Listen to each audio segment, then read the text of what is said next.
देखिए, जब भी किसी युग में अन्याय बहुत बढ़ जाता है तो दुष्टों का नाश करने के लिए एक मसीहा आता है। ये है प्रॉफिट दुग्गल मसीहा सल्लाहु मुर्ग मसल्लम 1008, जो भारत की डेमोक्रेसी को बचाने के लिए इंसान का अवतार लेकर भारत पधारे हैं। नमस्कार दोस्तों, आपको याद होगा कि ये मसीहा साहब ने कुछ सालों पहले 15 मिनट में ही इजराइल पैलेस्टाइन कॉन्फ्लिक्ट को पूरी तरह से सॉल्व कर दिया था। अगर उस समय मसीहा साहब की बात इजराइल और पैलेस्टाइन ने सुन ली होती तो आज की हालत होती नहीं उन दोनों देशों में। और उसी तरह इस हफ्ते 20 मिनट में ही मसीहा साहब ने इंडिया की डेमोक्रेसी को बचाने की कोशिश की है। वोटर को क्या फिर देखना चाहिए?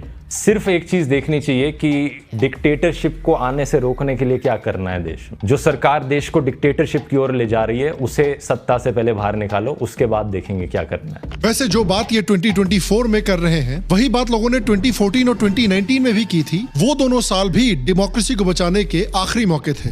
आज लोकतंत्र की नाम की कोई चीज नहीं, आज भारत में डेमोक्रेसी नहीं है, आज डिक्टेटर चल रहा। आज किसी भी अपोजिशन के नेता को सरकार की निंदा करने का कोई हक नहीं। दोस्तों, इनकी जोड़ी इस देश को बर्बाद कर देगी। मैं जितना सोचता हूं उतना मेरा शरीर कांप उठता है। अगर मोदी और अमित शाह दोबारा 2019 में आ गए, दोस्तों ये देश नहीं बचेगा। ये इस देश को बर्बाद कर देंगे, ये इस देश के टुकड़े टुकड़े कर देंगे। खुद दुग्गल साहब ने भी 2019 में इस तरह का वीडियो बनाया था और इस तरह का बहुत माहौल बनाने की कोशिश की गई थी। तो अरविंद केजरीवाल का जो अरेस्ट हुआ है ईडी के द्वारा, उसके बाद प्रॉफिट दुग्गल मसीहा सल्लाहु मुर्ग मुसल्लम 1008 कहते हैं कि उनकी प्रेडिक्शन बिल्कुल सही निकली इंडिया की डेमोक्रेसी के बारे में। पिछले एक महीने में जो कुछ हुआ है देश में, उसे देखकर तो यकीन साहब सही थे। और हम बात करेंगे कि मसीहा साहब की इतनी बड़ी फॉलोइंग है सोशल मीडिया पर, तो ग्राउंड पर उनका इम्पैक्ट क्यों नहीं है? इतनी बड़ी फॉलोइंग होने के बावजूद बीजेपी इतने बड़े मार्जिन से क्यों जीतती है? और क्या 2024 में मसीहा साहब बीजेपी को रोक सकते हैं? हेलो और श्याम शर्मा शो के इस एपिसोड में आपका बहुत बहुत स्वागत है। मैं हूं सेकुलरिज्म का सीईओ श्याम शर्मा और आप सबको एक सेक्युलर प्रणाम। देखिए, मैं दुग्गल साहब और उनकी डेमोक्रेसी के क्लेम्स पर पहले भी एक वीडियो बना चुका हूं। अगर आपने नहीं देखा है तो आप यहाँ या यहाँ पर क्लिक करके देख सकते हैं। मैं इस पर दोबारा एक वीडियो बनाना नहीं चाहता था, लेकिन फिर मैंने ये वीडियो देखा और ये वीडियो हमें दुग्गल मसीहा साहब के बारे में बहुत सारी चीजें बताता है। देखिए, बात ये है कि ये और इनके जो मेंटोर हैं रवीश कुमार, ये सही मायने में अपने आप को भारत का मसीहा मानने लगे हैं। देखिए, ये बात तो जाहिर है कि इनकी सोशल मीडिया पर बहुत बड़ी फॉलोइंग है। प्रॉफिट दुग्गल मसीहा सल्लाहु मुर्ग मसल्लम 1008, इनका चैनल बहुत ही बड़ा है। इन्हें बहुत लोग देखते हैं हर एक वीडियो पर। लेकिन लगता है कि अनफॉर्चुनेटली इससे ह्यूमिलिटी और रिस्पॉन्सिबिलिटी डेवलप करने के बजाय इनमें एक प्रॉब्लम डेवलप हो गई है, जिस प्रॉब्लम को मेन कैरेक्टर सिंड्रोम कहा जाता है। ये एक टर्म है जो डिस्क्राइब करता है एक ऐसे आदमी के माइंडसेट को जो इस लेवल के नार्सिसिज्म पर आ गया है कि वो हर एक जगह पर अपने आप को उस कहानी का मेन कैरेक्टर समझता है। उस रेस का सिकंदर मैं हूं। इसे ईगोमेनिया भी कहा जाता है कि उनकी सेल्फ इंपॉर्टेंस कुछ ज्यादा ही इन्फ्लेट हो जाती है। वो रियलिटी से आउट ऑफ टच हो जाते हैं। वो समझने लगते हैं कि दुनिया में सबसे इंपॉर्टेंट लोग वही हैं। अब आप देखिए, दुग्गल साहब भारत के सबसे बड़े यूट्यूबर्स में से एक है। उनके हर एक वीडियो पर मिलियंस ऑफ व्यूज आते हैं। वो ऑनलाइन बहुत सक्सेसफुल है। उसी तरह से रवीश कुमार एक समय पर एनडीटीवी के सबसे बड़े एंकर थे। लाखों लोग उनके शोज को हर रात देखते थे। आज भी उनके यूट्यूब वीडियोस को लाखों लोग देखते हैं। लेकिन इस बात पर इन्होंने अपने आप को कन्विंस कर लिया है कि ऑनलाइन व्यूज का मतलब हुआ रियल वर्ल्ड इम्पैक्ट। अगर हम कितने 1 करोड़ लोग हैं सब्सक्राइबर्स आपके, मेरे मिलाकर होंगे, उससे भी ज़्यादा है वैसे। लेकिन अगर हर एक इंसान अपने आसपास के 100 लोगों को बताए सच कि क्या चल रहा है, डिक्टेटरशिप की हालत क्या है, अपने आसपास 100 लोगों को कन्विंस करने की कोशिश करे कि देखो देश यहाँ इस हालत में गिर जाएगा अगर हमने कुछ नहीं किया तो जाकर वोट करो। जो सरकार देश को डिक्टेटरशिप की ओर ले जा रही है उसे सत्ता से पहले बाहर निकालो, उसके बाद देखेंगे क्या करना है। अब इनकी जो inflated sense of self importance है, वो बीजेपी ने बार बार बड़े मार्जिन से इलेक्शन जीतकर उसको तो पूरी तरह से डिस्ट्रॉय कर दिया है। इन्होंने आर्टिकल 370 के एब्रोगेशन को अपोज किया था। हुआ क्या? धारा 370 को समाप्त करने का वो बिल को माननीय सर्वोच्च अदालत ने संवैधानिक घोषित किया है। इन्होंने राम मंदिर को अपोज किया था। हुआ क्या? ये क्षण अलौकिक, ये पल पवित्रतम है। इन्होंने कहा था कुछ भी हो जाए 2019 में बीजेपी को जीतने नहीं देंगे। हुआ क्या? पैर फटा नहीं, कोई पिटा। कौन पिटा? प्रॉफेट दुग्गल मसीहा सल्लाहु मुर्ग वसल्लम 1008 ने केरला पर यह कहा था। कौन सी स्टेट नंबर 1 पे आती है? आप जवाब इसका गेस कर ही सकते होंगे। इसका जवाब है केरला। आज केरला ऑलमोस्ट बैंकरप्ट हो रखा है। इन्होंने स्टैच्यू ऑफ यूनिटी पर यह कहा था 1 मिलियन विजिटर्स हर साल स्टैच्यू ऑफ यूनिटी में भी आ गए, तो मुझे बड़ा आश्चर्य हुआ यहाँ पर देखकर। मेरे ओपिनियन में स्टैच्यू ऑफ यूनिटी एक पॉपुलर टूरिस्ट अट्रैक्शन नहीं बनेगा हमारे देश का। और आज ये हालत है कि स्टैच्यू ऑफ यूनिटी इंडिया का सबसे सक्सेसफुल लैंडमार्क्स में से एक है। तो इतने बड़े बड़े पब्लिक फेलियर्स होने के बाद इनके पास 2 ऑप्शंस थे। पहला ऑप्शन कि या तो ये इंट्रोस्पेक्ट करें कि क्या हमसे कुछ गलतियां हो रही हैं, या फिर इनके पास एक दूसरा ऑप्शन है कि हम पूरी तरह से डिल्यूजन में आ जाएं और अपनी ऑडियंस को गैस लाइट करने लगे। इन्होंने चुना ऑप्शन नंबर 2। तो ये गैस लाइटिंग होती क्या है, इसका एक सिंपल डेफिनेशन ये रहा। गैस लाइटिंग किसी भी व्यक्ति के साथ किया जाने वाला एक मनोवैज्ञानिक धोखा होता है, जिसमें एक व्यक्ति को दूसरे व्यक्ति की बातें सुनकर ये लगने लगता है कि वो अब तक जो भी सोच रहा था वो सब गलत था, और अब जो उसे बताया जा रहा है वही सही है। और मास गैस लाइटिंग का मतलब है कि पूरा की पूरा समाज, पूरी की पूरी पीढ़ियां अपने आप को हीन समझने लगी। उन्हें जो बात पढ़ाई गई, बताई गई, उनके दिमाग में मनोवैज्ञानिक तरीके से भर दी गई, उन्हें वही सच लगने लगा। और इसी गैस लाइटिंग की वजह से तो दुग्गल साहब ये कहते हैं कि अगर मोदी 2014 में जीत गया तो डेमोक्रेसी खत्म हो जाएगी, 2019 में जीत गया तो डेमोक्रेसी खत्म हो जाएगी, 2024 में जीत गया तो डेमोक्रेसी खत्म हो जाएगी, खून की नदियां बहने लगेंगी। प्योर डिक्टेटरशिप का डर है यहाँ पर। अगर चीज़ें आज नहीं बदली गई तो जैसी आज रशिया की हालत है, कोई आवाज़ नहीं उठा सकता पुतिन के खिलाफ। ये वही डिक्टेटर टैक्टिक्स बार बार हमें यूज़ होती हुई दिख रही हैं। नॉर्थ कोरिया में क्या होता है, जो चीज़ें वहाँ पर हो रही हैं वो इंडिया में भी होने लग जाएंगी। इसीलिए तो इनके मेंटोर रवीश कुमार जब केजरीवाल अरेस्ट हुए थे तो दिल्ली के लोगों को ही गालियां देने लग गए कि आप सड़कों पे क्यों नहीं उतरे अरविंद केजरीवाल के अरेस्ट को रोकने के लिए। खाली रास्ते बता रहे हैं कि जनता को होश नहीं आया है। धर्म के नशे में उसने अपने कानों में पत्थर ठूंस लिए हैं। हूटर को और जोर से चीखना होगा।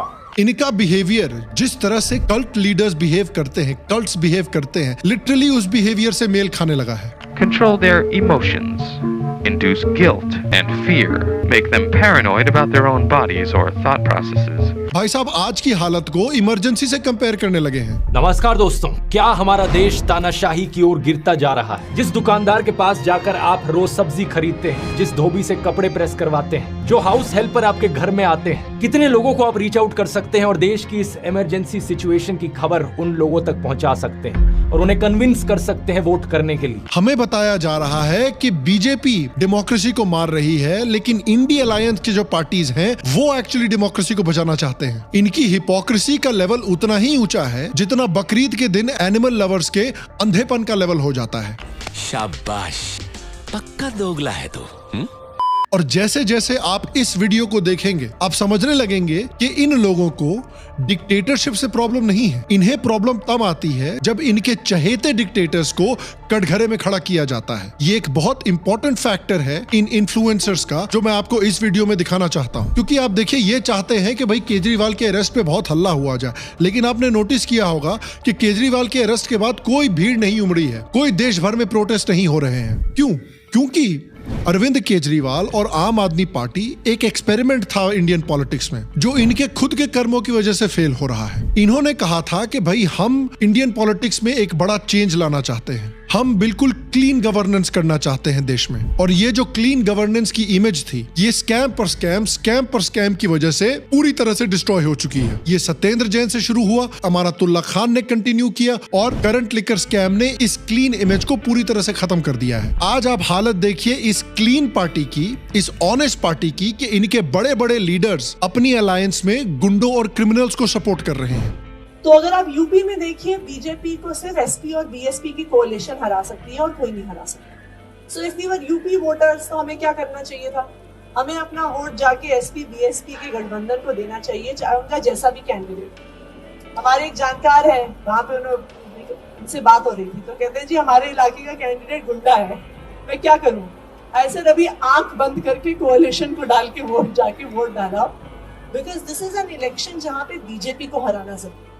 ये क्लीन गवर्नेंस वाले लोग खालिस्तानियों के साथ सिंपथाइज कर रहे हैं। 2018 में रिपब्लिक टीवी ने एक रिपोर्ट में रिवील किया था कि खालिस्तानी ग्रुप्स ने आम आदमी पार्टी को पंजाब इलेक्शंस के लिए फंडिंग दी थी। केजरीवाल एक रात भर एक खालिस्तानी मिलिटेंट के घर पे रुक कर आए थे। आप देखिए कि हमारे देश में जो डेमोक्रेसी के रखवाले हैं, हमारे कमेडियंस और हमारे इन्फ्लुएंसर्स, इन डेमोक्रेसी के रखवालों ने इस बात का जिक्र भी नहीं किया। आम आदमी पार्टी के फॉर्मर लीडर कुमार विश्वास ने भी कहा था कि अरविंद केजरीवाल पंजाब में सेपरेटिस्टों को सपोर्ट करते थे। 2018 में आम आदमी पार्टी की फॉर्मर लीडर गुलपनाग ने भी कहा था कि आम आदमी पार्टी का खालिस्तानियों से कनेक्शन था, जिसके खिलाफ इन्होंने वार्न भी किया था और प्रोटेस्ट भी किया था। और फिर से मैं आपको बताना चाहता हूं कि हमारे जो डेमोक्रेसी के रखवाले हैं, हमारे सभी कमेडियंस, हमारे सभी इन्फ्लुएंसर्स, याद कीजिए उन्होंने राफेल स्कैम पर कितना हल्ला मचाया था। सारा ऑपोजिशन, कांग्रेस पार्टी हो गई, जो भी लोग राफेल डील पर सवाल उठाते हैं, वो बस एक चीज की डिमांड कर रहे हैं कि इस डील में इन्वेस्टिगेशन होनी चाहिए।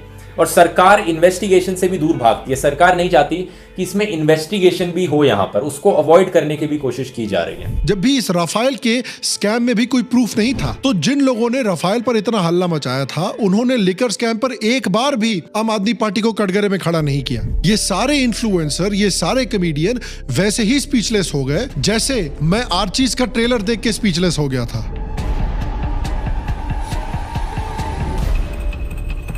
ये आपको क्या बताता है? ये आपको बताता है कि करप्शन से इनको प्रॉब्लम नहीं है, क्योंकि जब इनके चहेते पॉलिटिशियंस करप्शन करते हैं तो इनको कोई इशू नहीं होता है। और देखिए, आज लोग कह रहे हैं कि इन्वेस्टिगेटिव एजेंसीज का, ईडी का मिसयूज किया जा रहा है, गलत इस्तेमाल किया जा रहा है। इसमें आयरॉनिक बात यह है कि आम आदमी पार्टी खुद चाहती थी कि इन्वेस्टिगेटिव एजेंसीज को करप्शन के केसेस में एक्स्ट्रा पावर्स दी जाए, बहुत स्ट्रॉन्ग पावर्स दी जाए। ये खुद एक बहुत ही स्ट्रॉन्ग लोकपाल लाना चाहते थे। ये खुद करप्शन के एलिगेशंस पर कड़े से कड़ा एक्शन लेना चाहते थे। एक ऐसा कानून बना दो कि अगर कोई भ्रष्टाचारी भ्रष्टाचार करे तो उसको जेल होनी चाहिए, उसकी संपत्ति जब्त होनी चाहिए और उसको नौकरी से बर्खास्त किया जाए। ऐसे कानून की हम लोग मांग कर रहे थे, जन लोकपाल कानून। क्योंकि आज हमारे देश में कोई भ्रष्टाचार करता है, कलमाडी ने भ्रष्टाचार किया, उसको बेल हो गई। राजा ने भ्रष्टाचार किया, उसको बेल हो गई।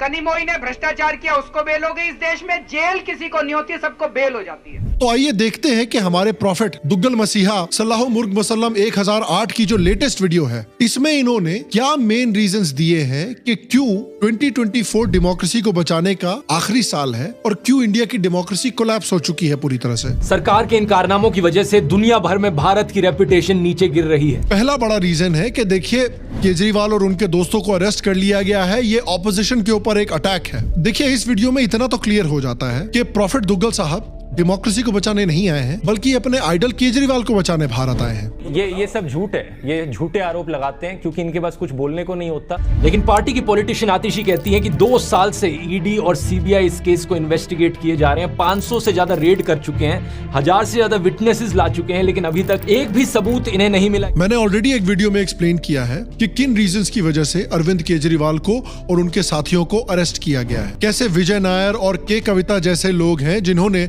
लिकर पॉलिसी में आम आदमी पार्टी के लीडर्स के साथ क्लोजली काम किया था और वो अब गवर्नमेंट के इन्फॉर्मर बन गए हैं और उन्होंने क्रेडिबल आरोप लगाए हैं आम आदमी पार्टी के ऊपर कि उनको लिकर पॉलिसी में फेवरेटिज्म दिखाने के लिए किकबैक्स मिले थे, जिन पैसों का इस्तेमाल उन्होंने अलग अलग कैंपेन्स में किया है। ये कह रहे हैं कि बेल डिनाई किया जा रहा है ऑपोजिशन लीडर्स को। जहां तक बेल की बात रही, तो अभी हाल में ही आम आदमी पार्टी के लीडर संजय सिंह को बेल पर रिलीज किया गया है। इस बेल को ना तो इन्फोर्समेंट डायरेक्टोरेट ना ही डिक्टेटर मोदी साहब रुकवा पाए। और जहां तक ईडी के मिसयूज करने की बात आती है, तो एक और आयरॉनिक बात यह है कि आप बीजेपी को गालियां दे रहे हैं, लेकिन 1956 में जब इन्फोर्समेंट डायरेक्टोरेट को सेटअप किया गया था, तो इनको over reaching powers political opponents को प्रोसिक्यूट करने के लिए किस पार्टी ने दी थी? बीजेपी ने दी थी?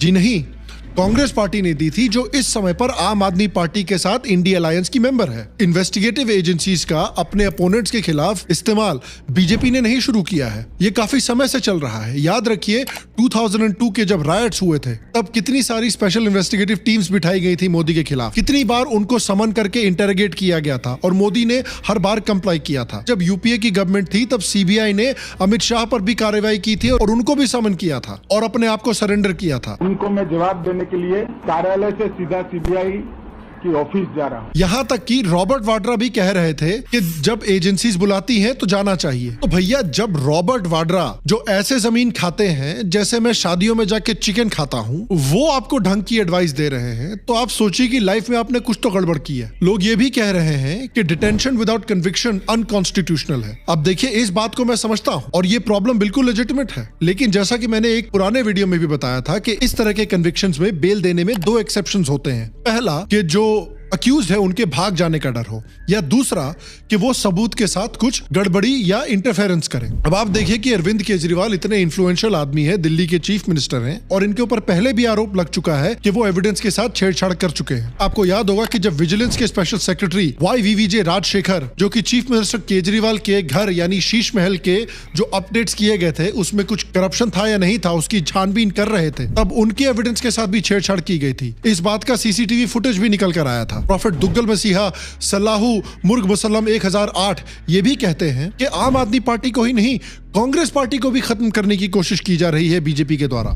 मुख्य विपक्षी दल का अकाउंट फ्रीज करना और अब तो चुने हुए मुख्यमंत्रियों की गिरफ्तारी भी आम बात हो गई। ब्रदर, ऐसा है, उनको खत्म करने की कोशिश अभी नहीं हो रही है, बल्कि राहुल गांधी नाम के एक बहुत ही डेडिकेटेड लीडर हैं जो पूरी जान लगाकर पिछले 10 सालों से कांग्रेस पार्टी को खत्म करने की कोशिश कर रहे हैं। गरीब लोग पंखा चलाते हैं, ट्यूबलाइट चलाते हैं, तो याद रखिए जब आप बटन दबा रहे हो, जैसे ही आप बटन दबाते हो, ये जैसे मैंने अभी ये स्विच दबाया, वैसे अदानी जी के जेब में पैसा जाता है। अदानी अदानी अदानी अदानी अदानी, तू सबसे बड़ा पप्पू है, शकल देखे कभी तेने?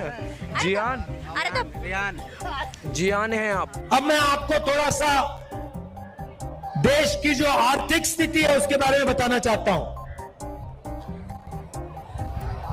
देश की आबादी 140 करोड़ रुपए। प्रॉफेट दुग्गल मसीहा कहते हैं कि कांग्रेस पार्टी को 1993 का इनकम टैक्स का नोटिस आया है। तो चलिए, नोटिस की टाइमिंग थोड़ी शेडी हो सकती है, लेकिन नोटिस गलत थोड़ी है। पता चला है कि 3000 करोड़ के ऊपर का टैक्स कांग्रेस पार्टी ने नहीं बढ़ा है। तो आप टाइमिंग पर सवाल उठा सकते हैं, लेकिन आपको क्राइम पर भी तो सवाल उठाना चाहिए ना। ये तो वही बात हो गई कि आप कंप्लेन कर रहे हैं कि शोले फिल्म में ठाकुर ने गब्बर सिंह को होली के दिन क्यों अरेस्ट किया, बेचारे को होली खेलने देते, और जो गब्बर सिंह ने क्राइम्स किए हैं वो क्राइम आपने पूरी तरह से इग्नोर कर दिए। ठाकुर भी सोचता मजाक चल रहा है, and now you have heard the worst Thakur impression in the world. You're welcome. और इनफैक्ट ये अभी ही सिर्फ नहीं हुआ है, कांग्रेस पार्टी को इससे पहले भी 3 नोटिस मिल चुके हैं। और एक और बड़ी बात है कि दुग्गल मसीहा का गुस्सा तब कहां चला जाता है जब सो कॉल्ड राइट विंग के लोगों पर भी एग्जैक्टली यही काम होता है। आप देखिए कि जब डोनाल्ड ट्रंप के साथ अमेरिका में ये हो रहा था तो दुग्गल साहब कितने चिल हैं इसके बारे में। मेरी राय में ये क्राइम इतना बड़ा नहीं है कि ट्रंप को सालों के लिए जेल में डाला जाए, लेकिन ये जरूर है कि जो भी अनएथिकल इमोरल चीजें इन्होंने करी हैं वो पब्लिक के सामने रखी जाए, जनता को पता चले कि वो किस तरीके के इंसान को वोट देते हैं। पॉलिटिक्स की यहाँ पर बात करी जाए तो इंटरेस्टिंगली इसका इम्पैक्ट उल्टा ही हो सकता है। डोनाल्ड ट्रंप को यहाँ पर सिंपैथी मिल सकती है, जिसकी वजह से ज्यादा लोग उन्हें वोट करें अगले साल 2024 की यूएस प्रेसिडेंशियल इलेक्शंस में। इनको कोई इशू नहीं है कि ट्रंप के साथ भी यही काम हो रहा था। इन्होंने अपोज भी किया तो इस बेसिस पर अपोज किया कि ट्रंप के साथ अगर इस तरह की कार्रवाई की जाएगी तो उनकी पॉपुलैरिटी और बढ़ जाएगी। वाह, इसी को तो कहते हैं तुम करो तो रासलीला, हम करें तो कैरेक्टर ढीला। फिर हमारे प्रॉफेट दुग्गल मसीहा सल्लाहु मुर्ग मुसल्लम 1008 कहते हैं कि बीजेपी डेमोक्रेसी को मार रही है क्योंकि मीडिया को दबाया जा रहा है, यूट्यूबर्स को टारगेट किया जा रहा है। ब्रॉडकास्टिंग सर्विसेज रेगुलेशन बिल 2023 के अंदर नए आईटी रूल्स लाने की कोशिश करी जा रही है। इसके अनुसार ब्रॉडकास्टिंग की एक बहुत ब्रॉड डेफिनेशन बनाई गई है। जिन जिन लोगों का यूट्यूब चैनल है, फेसबुक अकाउंट है, इंस्टाग्राम हैंडल है या व्हाट्सएप चैनल भी है, वो सब ब्रॉडकास्टर्स की कैटेगरी में आएंगे। हर ब्रॉडकास्टर को सरकार के सामने जाकर रजिस्टर करना पड़ेगा और सरकार की एक सेंट्रल इवैल्यूएशन कमेटी होगी जिसको बहुत ज्यादा पावर्स दी गई हैं। ब्रॉडकास्टर सिर्फ वही वीडियोस या मैसेजेस भेज सकते हैं लोगों को जो इस कमेटी के द्वारा अप्रूव किए गए हों, except for specific programmes exempted by the government. इस कानून के तहत सरकार के पास ये भी पावर होगी कि बिना प्रायर नोटिस के वो यूट्यूबर्स की इक्विपमेंट को जाकर सीज कर ले। तो एक बात तो पक्की है कि सोशल मीडिया पर भी लोगों की आवाज बंद करने की पूरी तरीके से कोशिश करी जा रही है। लोगों को साइलेंस किया जा रहा है। वैसे देखिए, बात तो सही है। आप देखिए कि बीजेपी की गवर्नमेंट पंजाब पुलिस का इस्तेमाल करके किस तरह से जम्मू में जाकर निखिल सिंह डोगरा नाम के एक यूट्यूबर को गिरफ्तार कर रही है, जिसने आरोप लगाया था कि आम आदमी पार्टी का एक एमएलए प्रोस्टिट्यूशन रैकेट चला रहा है। मैं आपको रात का सीन दिखा रहा हूँ कि यहाँ पे क्या होता है। ये आप समझ लो कि पंजाब में बैंकॉक बनाया हुआ है। 2000 विद रूम और विदाउट रूम? With room.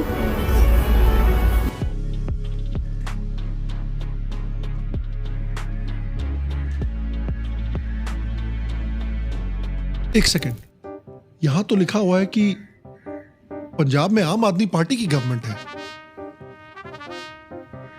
ये कैसे हो गया? उसके बाद आप देखिए कि आम आदमी पार्टी की कंट्रोल्ड पंजाब पुलिस ने रचित कौशिक नाम के एक यूट्यूबर को, जिसको सब लोकतंत्र के नाम से जाना जाता है, उनको गिरफ्तार करने के लिए पंजाब पुलिस मुजफ्फरनगर जाती है। उनके फैमिली फंक्शन से उनको उठाकर पंजाब ले जाती है। वही पंजाब पुलिस दिल्ली आती है, बीजेपी लीडर तजिंदर पाल सिंह बग्गा को उनके घर से उठाकर पंजाब ले जाने की कोशिश करती है। इसी तरह के एलिगेशन पंजाब के कांग्रेस लीडर प्रताप सिंह बाजवा ने भी लगाए हैं कि आम आदमी पार्टी की गवर्नमेंट पंजाब पुलिस का इस्तेमाल कर रही है ऑपोजिशन लीडर्स को हरास करने के लिए और इंटिमिडेट करने के लिए। जो इल्जाम दुग्गल साहब बीजेपी के ऊपर लगा रहे हैं, वो इल्जाम इनको इंडिया अलायंस के ऊपर लगाना चाहिए कि नहीं लगाना चाहिए? क्योंकि तमिलनाडु गवर्नमेंट ने तमिलनाडु पुलिस का इस्तेमाल किया बिहार में जाके स्क्विंट नियॉन नाम के एक यूट्यूबर को पकड़ने के लिए और हरास करने के लिए। यूट्यूबर कार्तिक गोपीनाथ को चेन्नई पुलिस गिरफ्तार करती है डीएमके से सवाल पूछने के लिए। और दुग्गल मसीहा कहते हैं कि आज डेमोक्रेसी मर रही है, लेकिन हम यूपीए 1 और 2 की बात करते हैं। उसमें भी देख लीजिए कितने सारे एग्जाम्पल्स थे जिनमें जर्नलिस्ट को अरेस्ट किया गया था या इंटिमिडेट किया गया था। सीमा आजाद के ऊपर यूएपीए लगाया गया, अरुण फरेरा को 2007 में जेल डाला गया, गौतम नवलखा को 2011 में जेल में डाला गया, विनायक सेन को अरेस्ट किया गया, 2007 में प्रशांत राही को अरेस्ट किया गया। ऐसे बहुत सारे केसेस हैं जहां जर्नलिस्ट या एक्टिविस्ट को यूपीए गवर्नमेंट ने जेल में डाला था या अरेस्ट किया था। उस समय डेमोक्रेसी पर आंच भी नहीं आई। याद कीजिए कि जब महाराष्ट्र पुलिस ने जर्नलिस्ट अर्नब गोस्वामी को उनके घर में घुस के घर से घसीटकर जेल ले गए थे इंटरोगेशन करने के लिए। तब याद कीजिए कि न सिर्फ दुग्गल मसीहा ने बल्कि उनके दोस्तों ने कितनी खुशी के साथ अर्नब गोस्वामी के अरेस्ट को और इंटरोगेशन को सेलिब्रेट किया था। अरेस्ट के तुरंत बाद कुछ ही मिनटों में बीजेपी के ढेर सारे यूनियन मिनिस्टर्स, चीफ मिनिस्टर्स से ट्वीट करने पर लग गए कि ये तो भाई इमरजेंसी आ गई है, यहाँ पर फ्रीडम ऑफ स्पीच को खत्म किया जा रहा है। यहां तक कि बीजेपी सपोर्टर्स बीजेपी के झंडों के साथ सड़कों पर भी उतर आए प्रोटेस्ट करने के लिए अर्नब गोस्वामी के फेवर में। मानो ये किसी टीवी एंटरटेनर का अरेस्ट नहीं बल्कि बीजेपी के टॉप पॉलिटिशियन का अरेस्ट हुआ हो जैसे। तो हमारे प्रॉफिट दुग्गल मसीहा सल्लाहु मुर्ग मुसल्लम 1008 जिन्हें पसंद नहीं करते, उनको अगर एजेंसीज टारगेट करे तो कोई प्रॉब्लम नहीं है, लेकिन उनके चहेते पॉलिटिशियंस को अगर एजेंसीज टारगेट करे तो डेमोक्रेसी मर जाएगी। और इसका वर्स्ट एग्जांपल मैं आपको अभी बताता हूँ कि दुग्गल मसीहा अपने वीडियोस में कह रहे हैं कि स्पीच को दबाया जा रहा है, मीडिया को दबाया जा रहा है, जबकि इन्होंने खुद कुछ सालों पहले फेसबुक पर ध्रुव राठी स्क्वाड नाम का एक ग्रुप बनाया था, जिसका इस्तेमाल वो करते थे दूसरे पेजेस को, दूसरे मीडिया ऑर्गेनाइजेशंस को मास रिपोर्ट करके बैन करवाने के लिए और उनकी आवाज को दबाने के लिए। जी न्यूज फैन क्लब्स, जिसका पूरा का पूरा पेज हमने बैन करवा दिया रिपोर्ट करके, क्योंकि वो इतनी गंदी हेट स्पीच फैला रहा था और फेक न्यूज फैला रहा था। उसके बाद है नेशन नमो, जिसकी पोस्ट हमने डिलीट करवाई। उसके बाद है बार बार मोदी सरकार, मोदी फॉरएवर। जिन आईडीज को बैन करवाना है फेसबुक, ट्विटर या कोरा से, तो उन आईडीज के हम नाम आपको पढ़कर सुनाते हैं। भारत एन अनटोल्ड स्टोरी नाम के फेसबुक पेज को, नमो ब्रिगेड इंडिया को, शंखनाद को, द इंडिया आई को, नरेंद्र मोदी फैंस फ्रॉम करुणाडु, फिर कार्मिक मीम्स, फिर स्क्विंट नियॉन 786 को इन्होंने बैन करवाने की कोशिश की। ये तो वही बात हो गई ना कि ब्रह्मास्त्र के डायलॉग राइटर्स दूसरी फिल्मों के डायलॉग का मजाक उड़ा रहे हैं। क्या हुआ शिवा? किसी ने कहा है हिपोक्रेसी की भी सीमा होती है, लेकिन दुग्गल साहब के लिए नहीं। ये डेमोक्रेसी के मरने की बात कर रहे हैं, लेकिन आप देखिए कि पिछले 10 सालों में कितने कम स्कैम्स हुए हैं, कितना करप्शन खत्म हुआ है। उसके पहले आप याद कीजिए कि कितने बड़े बड़े स्कैम्स होते थे। 2G स्कैम हुआ था जिसमें 1.6 लाख करोड़ रुपए का स्कैम किया गया था। कॉमनवेल्थ गेम्स का स्कैम हुआ था। 2012 में कोयले का स्कैम हुआ था। शारदा चिट फंड का स्कैम हुआ था। आदर्श स्कैम हुआ था। लवासा टाउनशिप का स्कैम हुआ था। इसके अलावा भी बहुत सारे स्कैम्स हुए थे उस समय पर। पाकिस्तान के जीडीपी का बेसिकली 2 2-3 गुना तो कांग्रेस के लीडर खा के डकार गए। तब नहीं मरी डेमोक्रेसी, आज मर रही है। साला डेमोक्रेसी है या सास भी कभी बहू थी के मिहिर है ये। अभी केजरीवाल के केस में मर गए, लेकिन अर्नब के केस में वापस जिंदा हो जाते हैं। बेसिकली जो दोगला खेल दुग्गल साहब खेल रहे हैं, ये इन्होंने खुद ही एक्सपोज कर दिया है। ये एक बहुत बड़ी लॉजिकल फैलेसी है जिसे फॉल्स डिलेमा कहा जाता है। चीजों को जबरदस्ती ब्लैक एंड व्हाइट बना देना कि या तो देश एक डेमोक्रेसी है या फिर एक डिक्टेटरशिप है, बीच में कुछ हो ही नहीं सकता। इसके बाद दुग्गल साहब इलेक्टोरल बॉन्ड्स की बात करते हैं, क्योंकि इनके अकॉर्डिंग ये एक बहुत बड़ा स्कैम है। अरविंद केजरीवाल के इस अरेस्ट के पीछे एक इलेक्टोरल बॉन्ड घोटाले का भी कनेक्शन। इलेक्टोरल बॉन्ड्स इतिहास के सबसे बड़े घोटाले की खबरों को टीवी चैनलों से और अखबारों से गायब कर दिया गया। अगर इस स्कैम के डेटा को देखें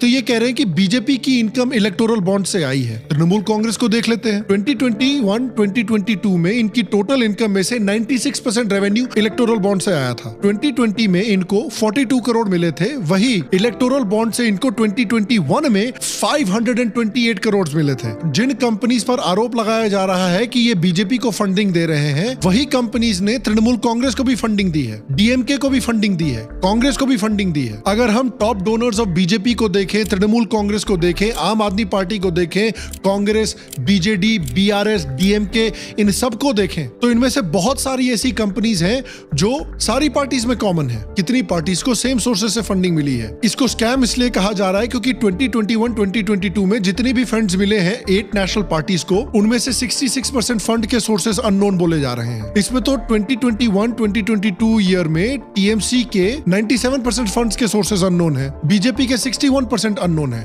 कांग्रेस के 72% अननोन है। तो ये मीम देखा होगा आपने कि आप किताब से ज्यादा जानते हैं। इस मीम को हमको इस हफ्ते के लिए अपडेट करना पड़ेगा कि क्या आप दुग्गल मसीहा से ज्यादा जानते हैं। और पता नहीं क्यों दुग्गल मसीहा स्कैम के बारे में बात कर रहे हैं, जबकि ये खुद अपने पिछले वीडियोस में उल्टी सीधी क्रिप्टो करेंसीज को प्रमोट कर चुके हैं, जिन क्रिप्टो करेंसीज को एज अ स्कैम की तरह एक्सपोज किया गया था। अरे बाप रे, ये तो धोती खोल रहा है। जिस सेक्शन में इन्होंने इन क्रिप्टो करेंसीज को प्रमोट किया था, इस सेक्शन को बड़ी चालाकी से इन्होंने अपने वीडियो से डिलीट भी करवा दिया। उसके बाद दुग्गल साहब बड़ी इंटरेस्टिंग बात करते हैं, कहते हैं कि भाई डेमोक्रेसी इसलिए मर रही है क्योंकि बीजेपी की वजह से इंडिया की रेपुटेशन बड़ी खराब हो रही है। आज जो भी ये सब हो रहा है देश में, इसकी खबर दुनिया भर में पहुंच रही है दोस्त। सरकार के इन कारनामों की वजह से दुनिया भर में भारत की रेपुटेशन नीचे गिर रही है। अच्छा भाई, सही है। यूपीए के समय पे तो हमारी रेपुटेशन इतनी अच्छी थी, सभी डेमोक्रेसी इंडिसेस हमसे प्यार करती थी, सभी फॉरेन गवर्नमेंट्स हमसे प्यार करती थी, हमारे गुणगान गाया करती थी। लेकिन मैंने आपको पहले भी दिखाया है कि उस समय भी कितने जर्नलिस्ट पे अटैक हुए हैं, कितने जर्नलिस्ट को जेल में डाला गया है, कितने स्कैम्स हुए हैं, पब्लिक का कितना पैसा लूटा है इन पॉलिटिशियंस ने। गरीबों का पैसा भले ही लूटा जा रहा था, लेकिन हमारी डेमोक्रेसी कितनी बेहतर थी। हमारी डेमोक्रेसी कितनी बेहतर थी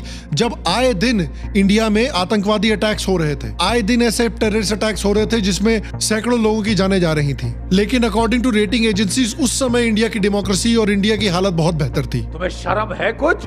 भैया, रेटिंग एजेंसीज जो है ना, ये बेसिकली मुन्ना भाई एमबीबीएस के वो चाइनीज टूरिस्ट हैं। No, I want real India, poor people, hungry people. इसी महीने डेमोक्रेसी रिपोर्ट 2024 रिलीज हुई स्वीडन के वी डेम इंस्टीट्यूट के द्वारा, और इसने इंडिया को पता है कौन सी कैटेगरी में डाला है? इलेक्टोरल ऑटोक्रेसी की कैटेगरी में डाला है। फुल डिक्टेटरशिप से 2 कदम दूर। इसका मतलब है कि देश में मल्टी पार्टी इलेक्शंस तो हो रही हैं, लेकिन एक फेयर लेवल प्लेइंग फील्ड नहीं मिल पा रही है। लोगों की आजादी खत्म करी जा रही है। और अगर इन रेटिंग इंडिसेस को भी देखें तो इनके अकॉर्डिंग इंडिया की डेमोक्रेसी चाइना, रशिया, यूक्रेन, घाना, इराक, सूडान और नाइजीरिया से भी बुरी है। इन एजेंसीज के मुताबिक अफगानिस्तान, पाकिस्तान और इंडिया की स्थिति लगभग एशिया में सेम है। क्या बात है? इन एजेंसीज के मुताबिक कुछ देशों के इलेक्टेड ऑफिशियल्स हैं जिनको 10 आउट ऑफ 10 दिए गए हैं, जिसमें बेलारूस, चाइना, क्यूबा, लीबिया और सीरिया जैसे देश शामिल हैं। ये तो हालत है भैया इन एजेंसीज की। फिर दुग्गल साहब कहते हैं कि इंडिया की डेमोक्रेसी इसलिए मर रही है क्योंकि लद्दाख में लोग प्रोटेस्ट कर रहे हैं और लद्दाख पर गवर्नमेंट ध्यान नहीं दे रही है। अब देखिए, लद्दाख एक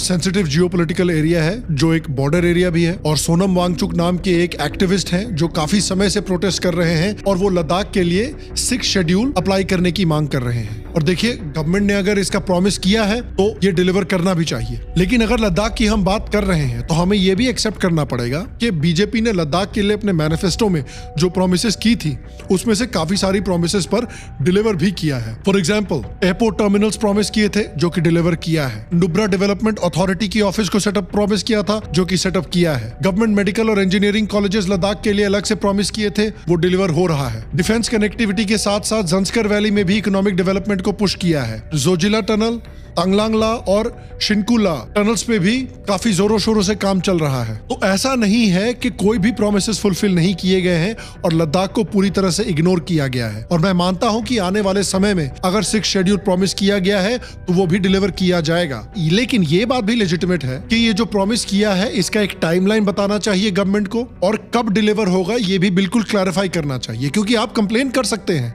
कि भाई लद्दाख वाले इश्यूज को आप देखिए, फार्मर्स जो हैं और अलग अलग एनजीओज हाईजैक करने की कोशिश कर रहे हैं, लेकिन आप ब्लेम सिर्फ एंटी इंडिया फोर्सेस पर नहीं डाल सकते। अगर आप अपने प्रोमिसेस को टाइम पर फुलफिल करते, या फिर कम से कम सोनम वांगचुक और दूसरे प्रोटेस्टर्स को बोलते कि भाई ये टाइम फ्रेम है, इस टाइम फ्रेम में आपके प्रोमिसेस पूरे किए जाएंगे, तो दूसरों को हाईजैक करने का मौका नहीं मिलता। तो यहाँ पर भी जो आपकी ब्लेम है वो ब्लेम आपको लेना चाहिए, इसमें कोई गलत बात नहीं है। और लद्दाख के प्रोटेस्टर्स को भी ये याद रखना चाहिए कि बीजेपी को छोड़ के और कोई पार्टी इनके राइट्स में इंटरेस्टेड नहीं है। ये कितने सालों से चीख रहे थे कि आर्टिकल 370 को हटाओ, हमको ऑटोनॉमी दो, हमको कश्मीर वैली से अलग करो। क्या कांग्रेस, आम आदमी पार्टी, तृणमूल कांग्रेस, सीपीआईएम किसी ने भी सपोर्ट किया था इस बात को? उल्टा कांग्रेस के एक लीडर ने तो कहा था कि लद्दाख में तो घास का तिनका तक नहीं उगता, अगर चाइना ले भी जाए तो क्या बड़ी बात है। ये हालत है ऑपोजिशन की, इतनी चिंता है इनको लद्दाख की। आज ये लद्दाख के बारे में चिल्ला रहे हैं। 70 साल से जो लद्दाख वाले चिल्ला रहे थे आर्टिकल 370 को हटाने के लिए और उनको कश्मीर वैली से निजात दिलाने के लिए, उस पर किसी ने ध्यान नहीं दिया। आज बीजेपी की गवर्नमेंट है तब लद्दाख की चिंता हो रही है। और यही मुद्दे की वजह से मैं आपको समझाना चाहता हूं कि इन लोगों की ऑनलाइन इतनी बड़ी फॉलोइंग होने के बावजूद इनका ग्राउंड पर इंपैक्ट क्यों नहीं हो पा रहा है। देखिए, मेन बात यह है कि इनकी सारी बातें गलत नहीं है। इनकी यह बात सही है कि इन्वेस्टिगेटिव एजेंसीज का गलत इस्तेमाल किया जा रहा है। मनीष सिसोदिया और संजय सिंह जैसे लीडर्स को बिना कन्विक्शन के इतने समय तक जेल में क्यों रखा गया है, ये सवाल सही है, ये सवाल जायज है। ये पॉइंट भी बिल्कुल सही है कि जैसे ही करप्ट लीडर्स बीजेपी को ज्वाइन करते हैं उनके सभी केसेस ऑटोमेटिकली गायब हो जाते हैं। इनफैक्ट 2015 से 25 ऐसे नेता हैं जिन्होंने बीजेपी को ज्वाइन किया है और उनके ऊपर जो केसेस लगे थे वो फिर से गायब हो गए। ये पॉइंट भी सही है कि बीजेपी फ्रीडम ऑफ स्पीच की पूरी तरह से रिस्पेक्ट नहीं करती है। ये बात ऑब्जेक्टिवली करेक्ट है, जिसको हमने भी शो पर बहुत बार रेस किया है। और एक लेवल पे मैं खुश हूं कि प्रॉफेट दुग्गल मसीहा सल्लाहु मुर्ग मुसल्लम 1008 और रवीश बाबू जैसे लोग हैं जो इस गवर्नमेंट से सवाल उठाते हैं, क्योंकि हर गवर्नमेंट की अकाउंटेबिलिटी बनती है। लेकिन प्रॉब्लम वही इनके साथ बार बार होती है। और क्यों इनकी इतनी बड़ी फॉलोइंग होने के बाद भी इनका ग्राउंड पर कोई इंपैक्ट नहीं हो रहा है, कोई इनको सीरियसली नहीं लेता है, बल्कि जो ये चाहते हैं उसका उल्टा ही हो जाता है देश में। क्योंकि जैसा कि मैंने आपको होपफुली इस वीडियो में दिखाया है, इन लोगों ने बार बार ये डेमोन्स्ट्रेट किया है कि इन्हें डिक्टेटरशिप से प्रॉब्लम नहीं है। ये बार बार ऐसी पार्टीज को सपोर्ट देते हैं या एटलीस्ट उनसे कोई सवाल नहीं करते जो भारत की सबसे करप्ट, सबसे कम्युनल और सबसे क्रिमिनल पार्टीज हैं। दुग्गल मसीहा के मेंटर रवीश कुमार ने इन्हीं करप्ट और इन्हीं क्रिमिनल पार्टीज के गोदी में बैठ के अपना करियर डेवलप किया है। क्या डेमोक्रेसी के रखवाले प्रॉफेट दुग्गल मसीहा सल्लाहु मुर्ग मुसल्लम 1008 ने कभी भी रवीश कुमार को इस बात के लिए एक्सपोज किया है? सवाल पूछा है उनसे? ये सारी पार्टीज जो भी गलत काम करती हैं उन पर या तो ये पूरी तरह से चुप्पी साध लेते हैं या कभी कभी ओपनली सपोर्ट ही कर देते हैं। जैसे अर्नब गोस्वामी के अरेस्ट को इन्होंने सपोर्ट किया था।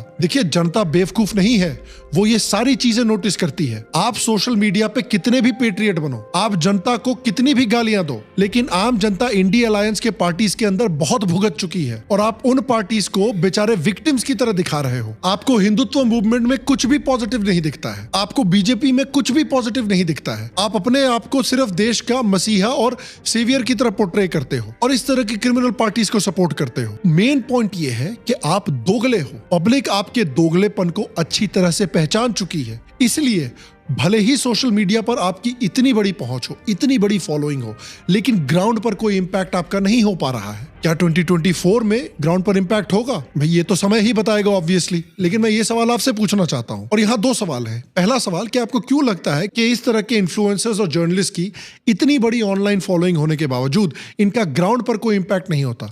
जिन पार्टीज को ये अटैक करते हैं उन पार्टीज का सपोर्ट बढ़ने ही लगता है। और दूसरी बात, क्या आपको लगता है कि 2024 इलेक्शंस में ग्राउंड पर इनका कोई इफेक्ट होने वाला है? नीचे कमेंट सेक्शन में मुझे जरूर बताएं। बाकी क्या इंडिया एक डिक्टेटरशिप बन रहा है? इस पर अगर आप एक वीडियो देखना चाहते हैं इन डेप्थ, तो यहाँ और यहाँ पर क्लिक करके आप उन वीडियोस को देख सकते हैं। और मैं आपको ये भी रेकमेंड करूंगा कि आप सिर्फ ये वीडियो ना देखें, आप दुग्गल मसीहा जी का वीडियो भी पूरा जाकर देखें। उसका भी लिंक मैं नीचे डिस्क्रिप्शन में डाल देता हूं। सारे सोर्सेस को सुने, सारे सोर्सेस को ऑब्जॉर्व करें and then make up your own mind. बाकी मैं आपसे अगले एपिसोड में मिलूंगा, तब तक के लिए स्वस्थ रहें, सुखी रहें, फिर मिलेंगे। और आप सबको एक सेक्युलर प्रणाम।